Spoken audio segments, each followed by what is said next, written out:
It's good to see you guys. Get more. We're back from the beach. Heather's back from surgery. All is good. And I watched Tuesday's service last week, and you all got a blessing, didn't you? How many of you were here on Tuesday last week? That was awesome, wasn't it? Isn't it nice to get sometimes not having to listen to Bob or I? We can listen to someone else. Yeah, but Pastor Mike is a wonderful man of God, and he's a faithful laborer up at the Salvation Army. So I am thankful for the word that he was obedient to give you guys, and it was very, as always, very uplifting. And so now that I know what he told you, I can hold you accountable because he was speaking straight from the heart of God. So that's all good stuff. But in keeping with our normal Tuesdays.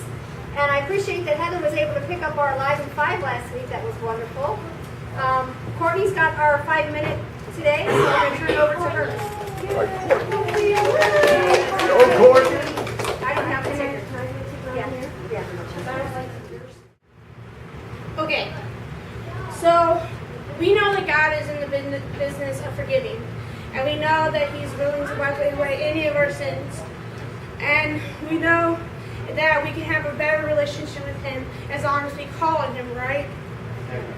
Okay, well, some of us are like at a pool, and we're just dipping our feet in, going, oh, yep, that's cold. I like that. And you're sweating your butts off, but you won't just jump in. It's like we forget that our God walks on water. So, like, why are we just jumping in? So I'm going to talk about Esther and Paul. Esther, I'm going to form this into my language. It's not going to be word for word from out of the Bible. So if you don't like my version, read it yourself. So, Esther was a Jew. And there was a law that was passed that basically was saying that all Jews were supposed to be killed. So some Jew went out in the front of the gates of the kings and wept out there, and she tried to send him clothes, but he wouldn't accept it. So to sum that up even further, they sent messages back, forth and back. That did not make sense. You know what I mean. So, anyways, she was like, I don't really want to do this because I could be killed if I go into the king's gates without permission. Well, not the king's gates, the king's courtroom area. And but the guy was like, well, if you don't do it, all your family will be killed, and so will you, and someone else will do it from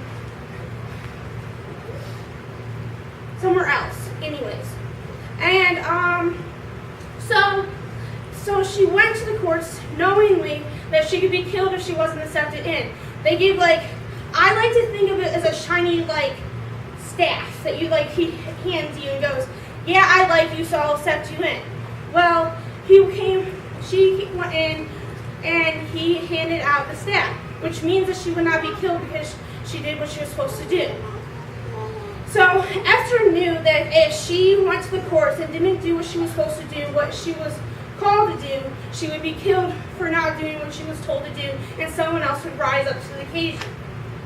Well, Paul was in, and he was speaking the gospel, and he was stoned to death. And then he was, like, resurrected, and then he was put back into the same town, and then he spoke the gospel again. He did the gospel the first time, but he went back to the same place and spoke the gospel the second time because he knew his life wasn't his. So my question is basically for you guys is, sorry, timing, are you going to be reckless? Are you going to stop dipping your foot in and going, yep, that's cool? Are we going to actually jump in and go, hey God, take me all, and if I fail, it's okay, because He'll come up and take us, and we will not drown. So, there's people all over the world that do something crazy. Like, there's a story over another country that his kid was being cut up to death because he wouldn't deny Christ.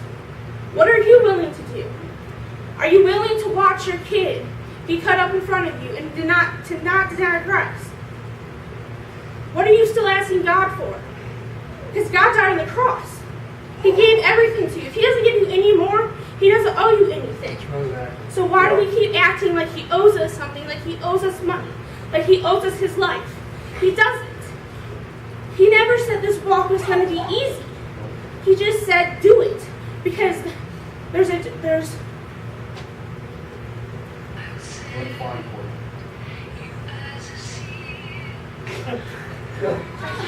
I'm done.